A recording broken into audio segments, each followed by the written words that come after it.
Yes, sir. If RAB नहीं, Just a RAB 3 is ohm 4, answer. हाँ, find R, ठीक है। इसमें R निकालना था, 3 ohm is the answer. कितना आ रहा है? पहले इसका नेट, पैरेलल का नेट निकाल लिया, 1 ohm parallel connect. हाँ, तो 1/R1 + 1/R2, इससे 1 ओम आ जाएगा। नाउ ये 1 R के साथ, ये जो 1 है उसके बाद जो R लगा उसके साथ सीरीज में है, तो RAB is equal to R parallel of this 3 + 1, हाँ प्लस R, सॉरी, पैरेलल इसका कितना निकाला हमने 1, ये R है, RAB इज गिवन 4, तो therefore R is equal to 4 - 1, that's 3 ohm, ठीक है। तो ये तुम्हारा आ जाएगा 3 ओम। इसमें कोई difficulty, any difficulty so far? No, sir. No problem. चलो फिर आगे देखते हैं। और कुछ था? ऊपर थे ना, ये वाले थे शायद। इसमें मैंने डिस्कस कर ही लिया था, ये ऐसे कुछ बन जाएगा।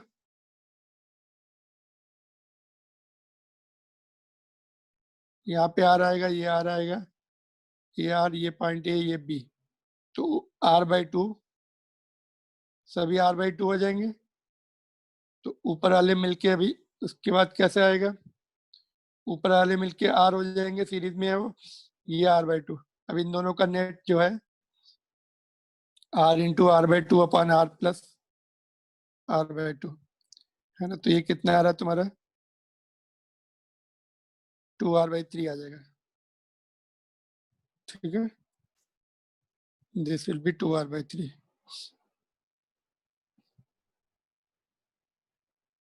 ठीक है, नो प्रॉब्लम Yes. हियर। ये वाले का क्या आ रहा है? पॉइंट 1 को हमने यहाँ लिख लिया, पॉइंट 2 को इधर लिख दिया। अभी ये सब पॉइंट 2 पर रहने वाले, ये वाला भी, ये भी 2, इसका भी 2 रहना है, इसका भी 2, बिकॉज इसमें कोई भी ड्रॉप होने वाला नहीं है। सरकमफ्रेंस में सारे पॉइंट एक ही पोटेंशियल पे रहने वाले हैं। क्यों?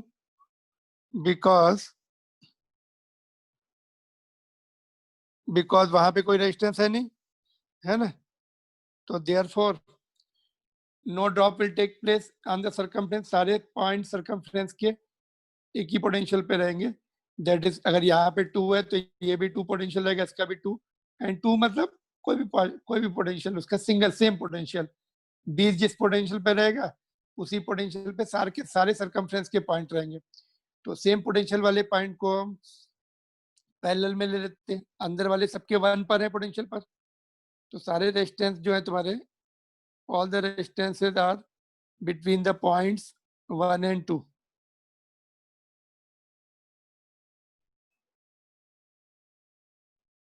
चारों पैरेलल में आइडेंटिकल होते हैं, तो value of one resistance divide by total number of parallel resistance 4 है, तो R/4 हो गया जी।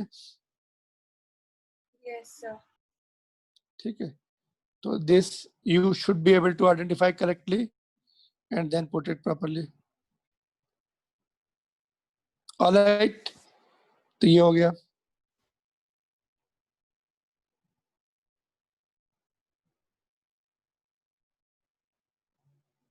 Now moving on to the Wheatstone bridge second time, पहले भी पढ़ चुके हैं, अभी वही फिर से सारा पॉइंट रिपीट करने वाले हैं हम लोग। तो Wheatstone bridge is the system of resistances in which one of the resistance will be unknown, उसको हम निकालते हैं Wheatstone bridge से। अभी इसकी थियरी भी है आगे, बट फिलहाल तो हम लोग Wheatstone bridge को कैसे सॉल्व करते हैं वो सीख रहे हैं। जब उसमें जो रेशियो एक पर्टिकुलर रेजिस्टेंस पर्टिकुलर रेशियोज में रहते हैं। देखो लेट अस सी, इसमें अगर तुम ध्यान से देखो, अच्छा ये बताओ, इसमें कोई सीरीज एंड पैरेलल तुम्हें क्लियर कट दिख रहा है कि नहीं? Any of the resistance you are finding in series और parallel part of the resistances? Answer is no, none of them is in series और इन पैरेलल। देखो ये तुम इफ यू से नहीं सर ये वाला हमें सीरीज में दिख रहा है, ये वाले तो सीरीज में नहीं है बिकॉज बीच में ये आ गया। इफ यू से ये दोनों पैरेलल में दिख रहे हैं तो पैरेलल में नहीं है बिकॉज बीच में ये लगा हुआ है।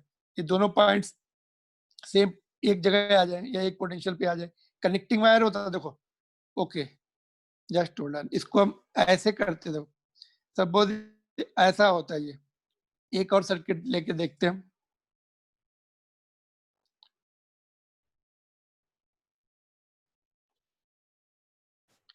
ऐसा होता था,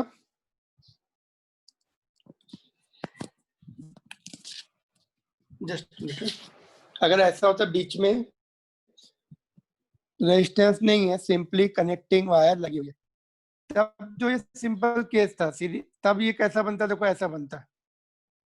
ओके मैं ऊपर ही बना लेता हूँ इसको।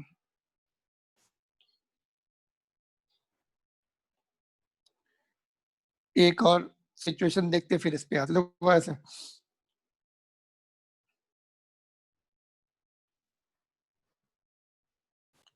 सपोज ये R1 है, ये R2 है, तो ये जो है ये नॉर्मल सर्किट है। देखो यहाँ पे सपोज हमने पोटेंशियल 1 दे दिया, ये 2 दे दिया, और ये वाले पोटेंशियल भी सेम पॉइंट, बीच में कोई रेजिस्टेंस तो है नहीं। ये 3 पे रहेगा तो ये भी 3 पे रहेगा because nothing is dropped, no potential is dropped there. ठीक है, तो इस तरह में केवल बीच में कनेक्टिंग वायर है, only connecting wire is there. Naman better you join in time. आधा क्लास निकल जाता है, काफी पॉइंट्स निकल जाते हैं, फिर तुम लोग ज्वाइन करते हो। What is the use? Who is joining now? Bhushan you also. इतना लेट क्यों ज्वाइन करते हो तुम लोग? Naman and Bhushan, so many points have been discussed. What is the use of joining so late? Better join in time. 6 o'clock means 6 o'clock. फिर बोलोगे समझ में नहीं आ रहा, ये प्रॉब्लम वो प्रॉब्लम। लेट ज्वाइन करेंगे, आधे पॉइंट तो होमवर्क तो डिस्कस हो जाता है, फिर कैसे सीखेंगे वो वाले पॉइंट्स? ओके देखो बीच का जो वायर है वो सिंपली वायर है, उसमें रेजिस्टेंस नहीं है, तो वो दोनों पॉइंट एक जगह लाए जा सकते हैं। तो ये ऐसे बन जाएगा। देखो पॉइंट 3 जो हमने, ये पॉइंट 3 के पॉइंट एक साथ आ गए। Point 3 has been complex to one point because there is no potential. ऊपर वाला पॉइंट और नीचे वाला सेम पोटेंशियल पे, तो उनको हमने ज्वाइन करके एक जगह लिया। अभी ये तुम्हारा R1 हो जाएगा, नीचे वाला R3 है, राइट हैंड साइड वाला R2 है, और उसके नीचे वाला R4 है। तो this is a simple case of series and parallel. First 2 parallel में है, सेकंड 2 पैरेलल में है, उनका नेट आपस में सीरीज में आ जाएगा। तो बट दिस इज डिफरेंट, ये वाला जो है डिफरेंट है। देखो ये इसमें R5 बीच में लगा हुआ है, इसमें देखो यहाँ पर नथिंग इज देयर, यहाँ पर इसमें यहाँ पर है R5। तो now R1 R3 are not in parallel anymore. ठीक है, तो इसमें कोई भी सीरीज कोई भी पैरेलल नहीं मिल रहा है। इस तरह का जो 5 रेजिस्टेंस का जो कॉम्बिनेशन होता है that is named as Wheatstone bridge. उसको व्हीट स्टोन ब्रिज बोला जाता है, साइंटिस्ट का नाम है व्हीट स्टोन। उसने इसको यूज किया था अननोन रेजिस्टेंस निकालने में। तो हम लोग भी सीखेंगे आगे, बट फिलहाल जो है हम लोग इसका कैसे नेट रेजिस्टेंस निकालेंगे वो सीख रहे हैं। तो नाउ इसमें कंडीशन ये है, अगर ये इस वाली ब्रांच का अपोजिट ब्रांच के साथ प्रोडक्ट लें, R1 एंड R4 को मल्टीप्लाई किया, और बाकी 2 अपोजिट ब्रांचेस जो बची उनको मल्टीप्लाई करो, उनके रेजिस्टेंस को। अपोजिट ब्रांचेस के रेजिस्टेंस का प्रोडक्ट अगर इक्वल है, या फिर इसको हम और करके ऐसे ले सकते हैं, R2 को इधर ले आओ, R4 को नीचे ले जाओ, क्रॉस में, तो ऐसे रीअरेंज कर सकते हैं। और इसको R3 को नीचे ले आए, R3 को यहाँ ले आए, और R4 को इधर लाए, तो all 3 are same. But start कहाँ से किया हमने? अपोजिट ब्रांचेस के रेजिस्टेंस को मल्टीप्लाई किया। अगर उनके प्रोडक्ट इक्वल है, या फिर रेशो, प्रोडक्ट इक्वल है या फिर इसका रेशो इसके साथ, और नीचे वाले रेजिस्टेंस का सीक्वेंस में रेशो दूसरे वाले के साथ, इक्वल सर है, तीनों में से या एक चीज करनी है ना? फिर हाँ, तो कोई भी तुम्हें जो भी तीनों में, तीनों एक ही तो पॉइंट है ना, तीनों एक ही है। पहले हमने नहीं अपोजिट, सर, नहीं तीनों नहीं, प्रूव तो नहीं करने एक पड़ेंगे ही ना? तो प्रूव नहीं करने, हमें केवल ये देखने हैं अगर ऐसा है क्या, ऐसा है तो इसको हम बैलेंस बीट स्टोन बोलते हैं, तो वो हम आगे डिस्कस करने वाले। तीनों एक ही पॉइंट है, ये चेक करना है बस, तुम्हें प्रूव नहीं करना है। प्रूव तो हम अभी आगे करेंगे, ठीक है, कैसे आता है ये, ठीक है। तो तीनों एक ही पॉइंट है, इसका रेशो बाई इसका रेशो और इसका रेशो बाई इसका रेशो, इन दोनों के इक्वल है। तो तीनों एक ही पॉइंट है, तीनों में से कोई भी पॉइंट तुम्हें जो भी याद रहता है बेटर तरीके से वो याद कर लो, बाकी छोड़ दो। ये कंडीशन अगर ऐसी है तो इसका मतलब क्या होता है, तब क्या आएगा, इसका पोटेंशियल पॉइंट सी का पॉइंट डी के पोटेंशियल के बराबर आएगा। Potential of point C will be equal to potential of point D, ठीक है। In that case no current goes in R5, जब पोटेंशियल इक्वल है तो पोटेंशियल डिफरेंस है ही ना, है ही नहीं, तो ओम्स लॉ क्या बोलता है, उस ब्रांच में करंट ही नहीं जाएगा, तो no current goes in R5। In that case, we say that इसका WB stand for Wheatstone. WB stands for Wheatstone bridge. Then Wheatstone bridge is balanced. तो ये Wheatstone bridge balanced है, ठीक है। In that case, R5 can be removed. In that case, R5 can be removed.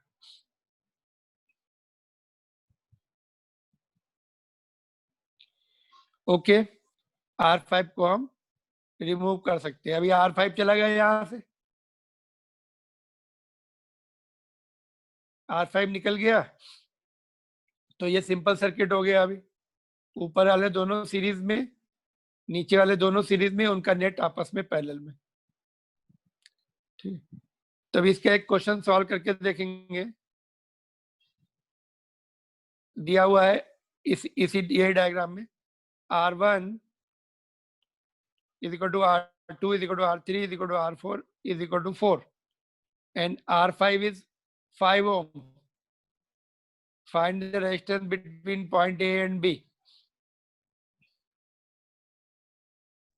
Sir 4।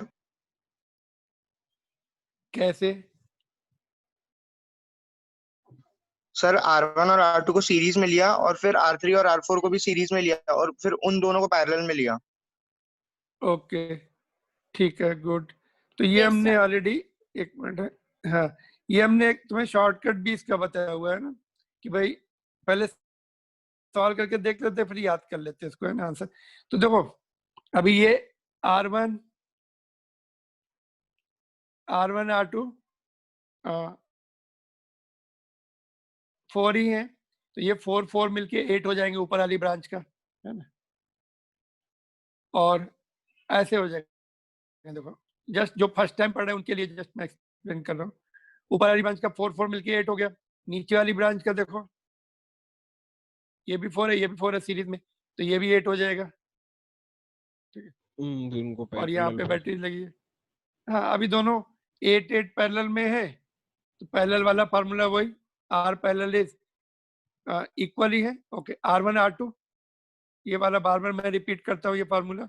अभी equal होते तो ये formula लिखने की भी जरूरत नहीं, बट अगर बोर्ड एग्जामिनेशन में आया तो पूरा सॉल्व करके दिखाना पड़ता है एक एक स्टेप करके।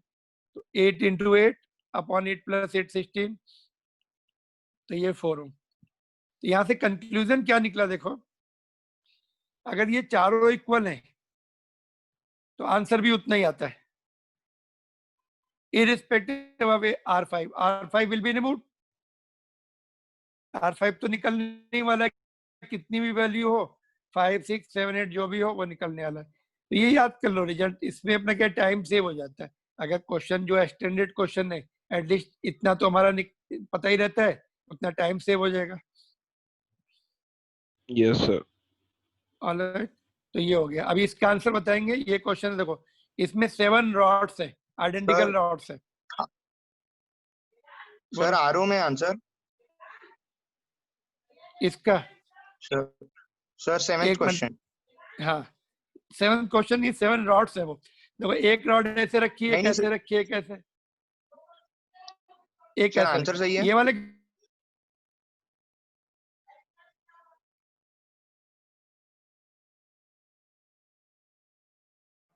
थ्री आर ओम। की बात कर, एक मिनट, ये इसकी सही नहीं है, जस्ट वेट। देखो ये कितनी एक मिनट, दो रॉड ऐसे रखी है ना, तो you have to find the net resistance between point A and B, सभी रेजिस्टेंस का आर ओम, सभी रॉड का R ohm resistance.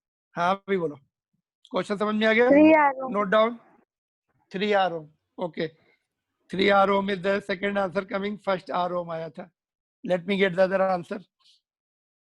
Sir, 3 ohm. 3. Each resistance का आर सर ओम। अगर सर सब सेम है तो आर ओम ही होगा ना आंसर। हाँ तो आंसर सब सेम है तो थोड़ा क्वेश्चन डिफरेंट है ना, थोड़ा सा ध्यान से देखो ना उसको, थोड़ा सा ध्यान से देखो।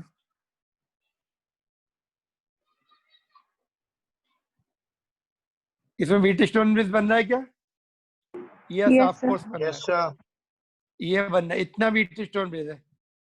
This is the balance wheat stone bridge, BWB balance है, तो क्या होगा, उसका नेट आर आ जाएगा, इसका आर आ जाएगा, एक आर इसका, एक आर इसका, तो तीनों सीरीज में R plus R plus R, 3 R. समझा भूपेश? तुमने यहाँ तक का बताया बस, हाँ ये सर। इनका भी तो ऐड हो जाएगा ना, ये रॉड्स का भी तो ऐड, ये रॉड से कनेक्टिंग वायर नहीं है ये, इसलिए मैंने बोला अच्छा जस्ट सर, वेट, रॉड है ये, 7 रॉड मैंने है। वो, हाँ सर मैंने उसका ऐड नहीं किया, वो ए और वो आखिरी की जो दो रॉड है ना उनका ऐड नहीं हाँ किया। तो इसीलिए थोड़ा सा केयरफुली, वो भी कभी तो कभी सर ऐसा यानी होता है क्या कि हमें हुआ सर, मेरे को नहीं क्वेश्चन, समझा। हाँ एक जो कभी कभी क्वेश्चन में आता है तो वो अपना मिस हो जाता है जल्दी जल्दी में। ये व्हीट स्टोन ब्रिज है, देखो हाँ इतना व्हीट स्टोन ब्रिज है कि नहीं, R1 R2 R3 हाँ सर। R4 R5, इनका ऊपर वाले फॉर्मूले से आर आ जाएगा, हाँ चारों ठीक है। इक्वल, पांचों इक्वल है, तो ये आर हो गया। हम्म, अभी एक रॉड ये, एक रॉड ये बीच वाली, एक ये आर, ये व्हीट स्टोन ब्रिज वाले का आर, ये लास्ट वाली रॉड का R plus R plus R, 3 R हो गया, ठीक है। हाँ सीरीज में ठीक है। आर ए हाँ B sir. Will be R Wheatstone bridge का आर प्लस लास्ट वाली रॉड का आर, 3 आर, ठीक है। Any difficulty so far? आगे देखे फिर, देखो ये क्वेश्चन तुम्हारे बोर्ड्स एग्जामिनेशन के आए हुए क्वेश्चंस हैं, इनको जो है तुम्हें खुद ही ट्राई करना है, कल डिस्कस करेंगे, आज नहीं। थोड़ी बहुत हिंट दे सकते हैं, बट हमने जिन्होंने फर्स्ट टाइम पढ़ रहे हैं उनके लिए थोड़ी सी हिंट में दे रहा हूँ। देखो, find the value of unknown resistance X, यहाँ पर है, देखो unknown resistance when no current flows in the branch AO, इस वाली ब्रांच में करंट नहीं है, calculate the current drawn by the circuit from the battery of 6 volt. अभी ध्यान से देखो कि ये वाला यहां से यहां तक देखो, ऊपर वाला ये व्हीट स्टोन ब्रिज है क्या? Yes, sir. हाँ सर है ना। ये व्हीट स्टोन ब्रिज को थोड़ा सा ऊपर, जो पॉइंट सी था ना, सॉरी ये वाला पॉइंट को ऊपर प्रेस कर दिया, तो ऊपर वाला व्हीट स्टोन ब्रिज है जो कि इसके साथ एंड बैटरी के साथ कनेक्टेड है।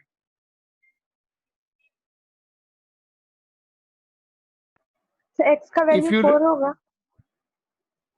हाँ फर्स्ट पार्ट का 4 है, आगे करंट भी निकालना है, calculate the current drawn from the circuit. और ये व्हीट स्टोन ब्रिज बैलेंस है, क्योंकि कैसे पता लगा बैलेंस है? ओके, कैसे पता लगा बैलेंस है? क्योंकि उन्होंने लिखा है no current goes to the branch AO, symbol change कर दिया उन्होंने, बीच वाले का हमने सिंबल कुछ और लिए थे, यहाँ पे हमने CND लिया था, कुछ CND लिया था, इन्होंने सिंबल जो है A और इसमें करंट नहीं जा रहा, हमने भी तो ऊपर ये लिखा था ना, बैलेंस कंडीशन में current will not enter into it, तो indirectly it is given Wheatstone bridge, और वो भी बैलेंस, ठीक है। तो वो you can use the property R1 by R2 is equal to R3 by R4, उससे X आ जाएगा, फिर आगे सॉल्व करके करंट भी आ जाएगा। तो ये सीबीएसई बोर्ड एग्जामिनेशन का क्वेश्चन है, it was asked long back. Alright, तो इसको ट्राई करो, कल डिस्कस करने वाले हैं और सॉल्व करके भेजो इसको, ठीक है। नाउ सिमिलर टू दैट एक और बोर्ड, ये भी बोर्ड का क्वेश्चन है, ठीक है। तो देखते हैं इसमें क्या दिया हुआ है।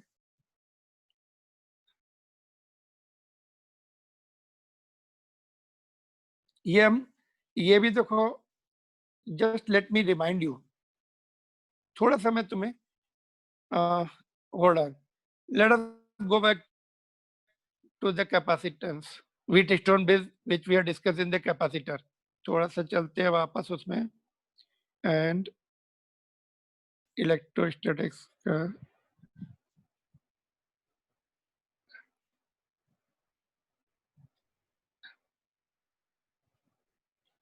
ओके, Wheatstone bridge यहाँ पर भी आ गया सीधा, वेरी गुड। ओके, तो सेम टॉपिक वहां भी पढ़ा था देखो हम लोगों ने, और इसमें भी देखो आ जाएगा।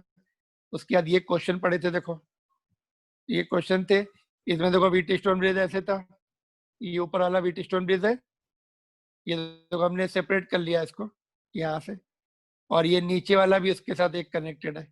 तो Wheatstone bridge ऊपर इसका तो सी आ जाएगा जैसे वहां पे आ रहा है, और नीचे एक और लगा हुआ है पैरेलल में, तो यहाँ पे पैरेलल का फार्मूला डिफरेंट होता है, ये दोनों पैरेलल में है, बस रिजल्ट मत देखो, केवल इंटरप्रिटेशन देखते हैं। ये Wheatstone bridge के साथ एक और लगा दिया गया। नेक्स्ट क्वेश्चन में क्या किया था हमने, ये Wheatstone bridge था और यहाँ पे भी एक है और बैटरी भी है, तो इसका इंटरप्रिटेशन देखो कैसे होगा। ये Wheatstone bridge का सी आ जाएगा, ऑल इक्वल थे, और ये वाला अपनी जगह, और यहाँ पे बैटरी, तो दोनों में डिफरेंस समझ में आया। इसमें बैटरी नहीं थी, इसमें हमें बोला था ए बी, बैटरी नहीं होती तो पॉइंट ए बी दिया होता है, यहाँ पे हम बैटरी लगा के फिर उसको इमेजिन करते हैं, ऐसे बैटरी कनेक्ट करके हम सोचेंगे उसमें। बट अगर बैटरी दे दी है पहले से ही, फिर हम उसी के रेफरेंस से हम नेट रेजिस्टेंस निकालें, नेट रेजिस्टेंस या नेट कैपेसिटी निकालेंगे, फिर सर्किट को हम ऐसे रखेंगे। तो यहाँ पर ये सी है इसके साथ, बैटरी अपनी जगह है। अभी इसमें देखो दोनों सीरीज में हो जाएंगे, ये रेजिस्टेंस होगा तो रेजिस्टेंस दोनों सीरीज में हो जाएंगे, क्योंकि यहाँ से जो चार्ज जाएगा पूरा ऐसे घूमेगा, रेजिस्टेंस के केस में जो करंट निकलेगा पूरा ऐसे जाएगा। अभी इन दोनों में सीरीज में आ गई है, ऊपर वाले में दोनों पैरेलल में आए थे, बिकॉज उसमें बैटरी नहीं दी थी, यहाँ पे बैटरी नहीं थी और यहाँ पर बैटरी है, तो दोनों का आंसर भी अलग हो जाएंगे। तो रेजिस्टेंस के लिए भी ऐसे पूछ सकते हैं, क्योंकि हमने यहाँ पे किए तो हम वहां पे रिपीट नहीं कर रहे, ठीक है। और Wheatstone bridge के डिफरेंट फॉर्म देखो, ये बीच वाला जो है ना, ये जो R5 है, यहाँ पे C5 है, सॉरी, उसको बाहर भी तो कनेक्ट कर सकते हैं हम ऐसे, तभी भी वो Wheatstone bridge रहने वाला है। या फिर इसका शेप थोड़ा चेंज कर सकते हैं, यहाँ पर ये इसको रेक्टेंग इस शेप में दिखा सकते हैं, है वही बात, रेक्टेंगुलर के शेप में, या फिर ये ऐसे भी दिखा सकते हैं। मेरे को नहीं समझा, ये वाला हाँ सर, हाँ सर। अरे ये वाला जो था यहाँ पर, इसकी वायर थोड़ी लंबी कर दी और बाहर निकाल के दिखा दिया, उसको कॉम्प्रेस वायर छोटी कर दो तो ये यहाँ आ जाएगा वापस। ये ऐसे है ना, ऐसे होता है ना, हाँ सर। इसकी वायर को थोड़ा एक्सटेंड करके बाहर खींच लो। जब हम एक्सपेरिमेंट करते हैं लैब में, तो इतना आइडियल शेप थोड़ी बनता है, वहां तो एक वायर इधर हैंग करता है, दूसरा कहीं और हैंग करता है ना। तो यहाँ पे Okay, बुक sir. में जब बनाते हैं, नोटबुक में तो अच्छे से बनाते हैं, वहां पे तो हमें अरेंजमेंट अच्छा। करने पड़ते हैं, तो लेंदी वायर करके C5 को बाहर निकाल लो, तो बात हाँ वही सर, है। समझ तो गया। Wheatstone bridge समझ की डिफरेंट फॉर्म्स है ना। हाँ या सर। फिर ऐसे भी ये भी वही है। ये देखो नया है तुम्हारे लिए फिर से, इसमें क्या है देखो कि ये वाला जो है, अभी इसके साथ कंपेयर करेंगे, ये वाला पॉइंट सी यहाँ पर है और ये डी यहाँ पर है, ये वाला C1 यहाँ पर आ गया और C2 यहाँ पे आ गया, और C3 देखो नीचे कहा गया, C3 यहाँ पर, एक मिनट, C3 यहाँ पे और C4 इधर। तो क्या किया, पहले 3 हमने ऐसे सीरीज में लगा दिए, फिर यहाँ पे एक कनेक्टिंग वायर लगाया, उसमें एक कनेक्ट किया और एक नीचे कनेक्टिंग वायर लगा के एक कनेक्ट किया। तो this is also Wheatstone bridge। अगर तुम ध्यान से देखो, कंपेयर करो, तो you will get it, you will उनकी पोजीशन देखो ध्यान से, सी पॉइंट कहाँ, डी कहाँ, ए कहाँ, बी कहाँ। तो this is also other form of Wheatstone bridge। Fourth form देखते हैं, देखो अगर तुम्हें आइडेंटिफाई कर लिया तो आंसर क्वेश्चन आ जाता है, आइडेंटिफिकेशन में ही कभी कभी प्रॉब्लम चली जाती है। ये देखो ये वाला भी बीट स्टोन ब्रिज है, इसको इनवर्ट फोल्ड कर दिया, देखो ये वाला पॉइंट जो है अंदर की तरफ फोल्ड कर, इसको खींच के बाहर ले आओ ऐसे, ऐसे देखो पॉइंट बी को भी बाहर ले जाओ, तो इसको बोलते हैं फोल्डेड, फोल्डेड इनवर्ट। ये पॉइंट ए को पकड़ के बाहर खींच के ले आओ इधर। तो ये वाला तो बीच वाला C5 है अपनी जगह, ये वाला C1 देखो यहाँ आ गया, और अनफोल्ड करने से ये यहाँ आ गया, और C2 अपनी जगह है ही, और C4 भी अपनी जगह है, और C5 भी अपनी जगह है ये वाला। तो फोल्डेड इनवर्ट।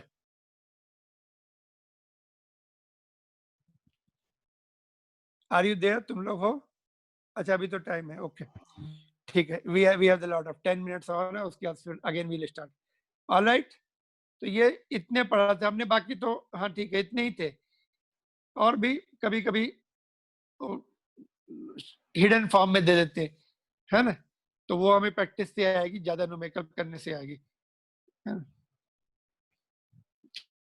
चलो फिर वापस चलते हैं।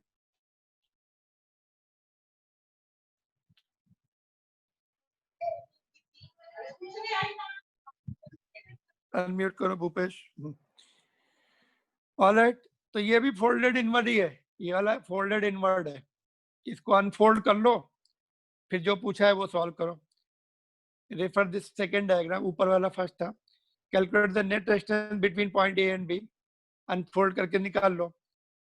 Calculate the current through the branch C D, ये वाली ब्रांच सी डी है, डी का सॉरी यहाँ पे डी। अनफोल्ड करने के बाद तुम्हें क्लियर दिखेगा सब कुछ। एंड एसीबी ब्रांच ये वाली है, अनफोल्ड करने पे क्लियरिटी आएगी थोड़ी। If 10 volt DC source is connected between the point A and B and resistance of R is 2 ohm, सभी रेजिस्टेंस की वैल्यू 2 ohm है। Note down.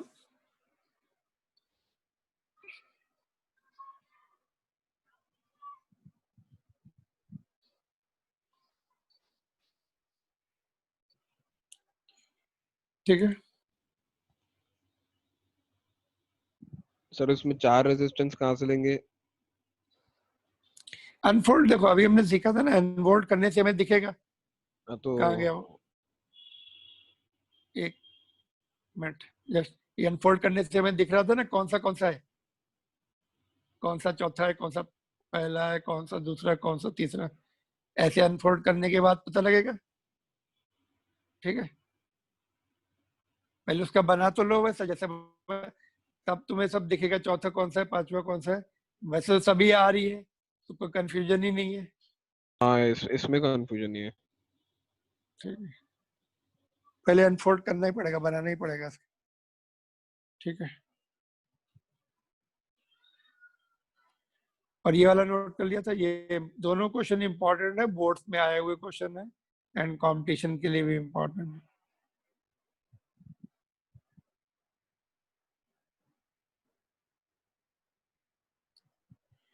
Will discuss it tomorrow.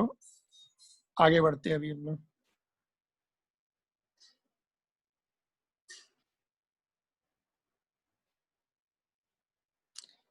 लिख नहीं पा रहे तो snapshot whatever the way you can just, but afterwards complete your notes. Okay. Coming to the next question. Earthing point means what? Earthing point will have the zero potential. Earthing कैसे दिखती है ऐसे? पहला लाइन छोटी होती चली जाती। अर्थ का पोटेंशियल जीरो होता है, उसके साथ जिस कंडक्टर को कनेक्ट कर देते हैं उतने पार्ट का पोटेंशियल भी जीरो हो जाता है। तो यहाँ पर जीरो हो जाएगा, यहाँ भी जीरो हो जाएगा, बीच में कोई रेजिस्टेंस नहीं है ना, यहाँ पे रेजिस्टेंस नहीं है, तो ऊपर तक जीरो लगेगा यहाँ तक, और रेजिस्टेंस के बाद पोटेंशियल डिफरेंस आ जाता है, it will no longer be zero अगर रेजिस्टेंस क्रॉस करें। तो क्वेश्चन ये है, refer the diagram and find the potential of point A and B.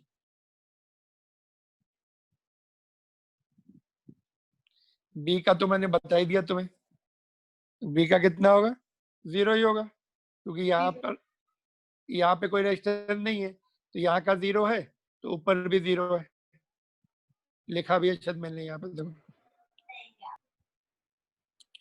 But ए का निकालना पड़ेगा ना। सर अगर बी के पहले कोई रेसिस्टेंस होता तो बी का चेंज हो जाता। हाँ बिल्कुल चेंज हो जाता। बी का भी अगर सपोज यहाँ पे मैं रेजिस्टेंस फिट कर दूं, अभी ये सॉल्व करेंगे तब तुम्हें खुद ही समझ में आ जाएगा बी का कितना, बी का भी क्यों चेंज होगा।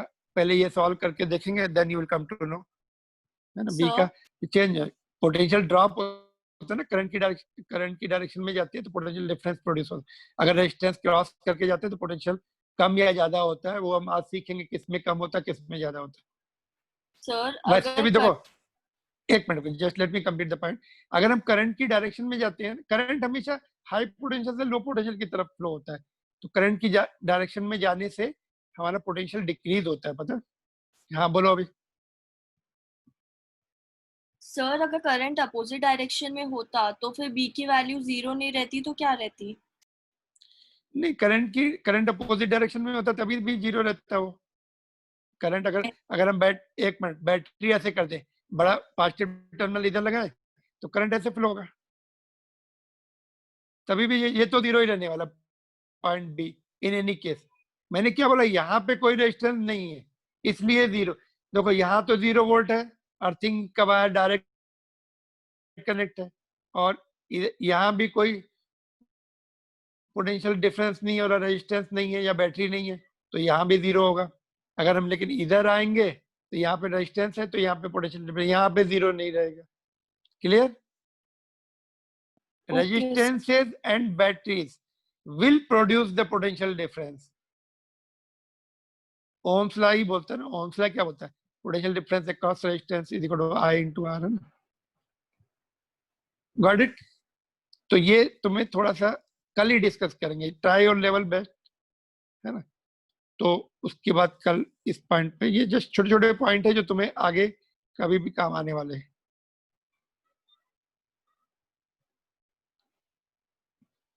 ठीक है, ये क्वेश्चन नोट कर लो, कोई डाउट हो तो पूछ लो। और कोई डाउट है इसमें?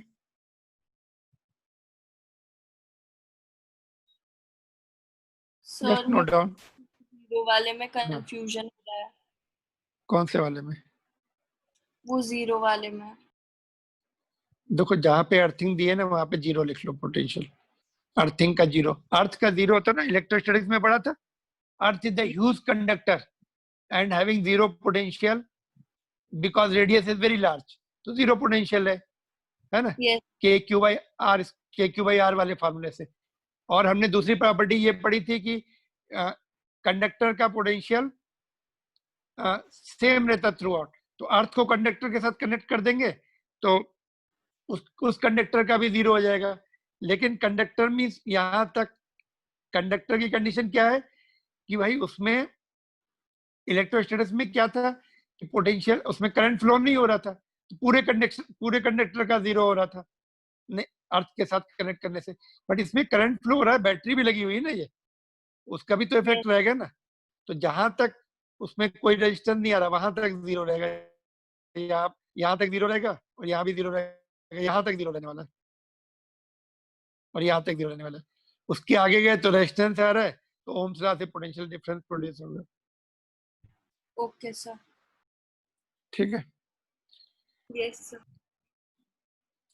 ये तो कोई ये सिंपल क्वेश्चन है, normal Ohm's law and Ohm's law पे बेस है। Find the potential difference between C and D. तो यहाँ पे 12 वोल्ट की बैटरी है, यहाँ से करंट जो है डिवाइड हो जाएगा, ऊपर हमने सपोज हमने I1 ले लिया, नीचे I2 ले लेंगे, तो हमें करंट वगैरह निकालने पड़ेंगे इस ब्रांच का, फिर इसका निकालना पड़ेगा, है ना। फिर ओम्स लॉ लगाना पड़ेगा यहाँ से यहाँ तक के लिए, यहाँ से यहाँ तक ओम्स लॉ लगाना पड़ेगा करंट मिलने के बाद। VA minus VC equal to IR लिखना पड़ेगा, फिर नीचे लिखना पड़ेगा इसके लिए, फिर 2 इक्वेशन बनेंगी, उनको हम सबट्रैक्ट कर देंगे तो हमें पोटेंशियल VC माइनस VD या VD माइनस VC मिल जाएगा, तो वही हमें निकालना है।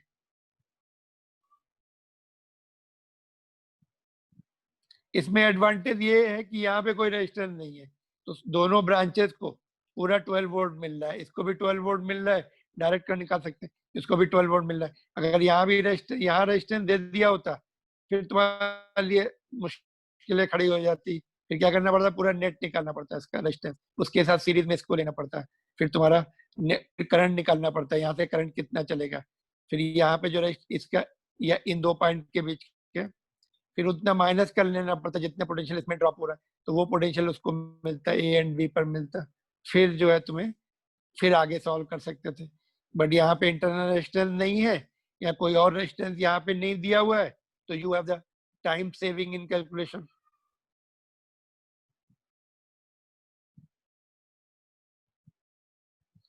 ठीक है, आई थिंक अभी डिस्कनेक्ट होने वाले हैं और फिर हम ज्वाइन करेंगे। I will give you 5 minute break today, जैसे कनेक्शन हो ब्रेक हो। सर उससे 5 अच्छा मिनट सर उससे अच्छा क्लास ही 7-5 तक रख लो जो। अरे ब्रेक होगा ना, अभी ब्रेक होगा, फिर 7-5 तक कैसे रखेंगे, फिर उसे ज्वाइन करने में ही टाइम वेस्ट हो जाता है। और हफ्ते में 3 दिन क्लास है, अभी तुम ऐसे करोगे तो फिर तुम लोगों का लॉस होता जाएगा। ठीक है, जस्ट पानी पीने के लिए ब्रेक दे रहा हूँ मैं तुम्हें, और नहीं करना है तो तुरंत आ जाओ, बिकॉज मैं टायर्ड हो गया हूँ, मेरा नॉन स्टॉप क्लास है, पिछले 2 घंटे से मैंने पानी भी नहीं पिया, इसलिए मैं तुम्हें ब्रेक दे रहा हूँ। और उससे पहले ही ज्वाइन हो गया तो उससे पहले ज्वाइन हो जाओ। ठीक है,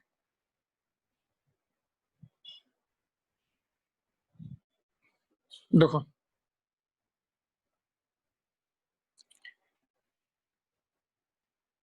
ये क्वेश्चन लिखो, ब्रेक के बाद डिस्कस करेंगे। देखो, find the net resistance between A B, ये यहीं पे करना है अभी।